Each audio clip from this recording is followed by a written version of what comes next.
Hello বন্ধুরা, কেমন আছে সবাই? আশা করি ভালো আছো। আর মনটা খারাপ বলতে এই গ্যাস গ্যাস করে আমার দোকানের অবস্থাটা খুব খারাপ, তাই আমার মনটা খারাপ। তো তার মাঝখানে একটা ভালো খবর বলতে ভিডিওটা করা এই কারণে, 10 তারিখে মাদার্স ডে, দুই বোনে মিলে আমাকে এই গিফটটা দিয়েছে। ওখান থেকে টিফিনের টাকা দিত খাওয়ার জন্য, সেটা জমিয়ে জমিয়ে দুই বোনে মিলে এটা দিয়েছে।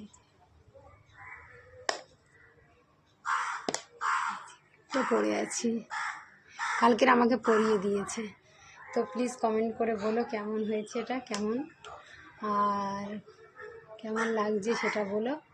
আর মনটা খুব খারাপ ছিল, একটু খুশি হয়ে গেছি, যদি বা মেয়েরা দিয়েছে তো ওই জন্য, তো কিছুই না।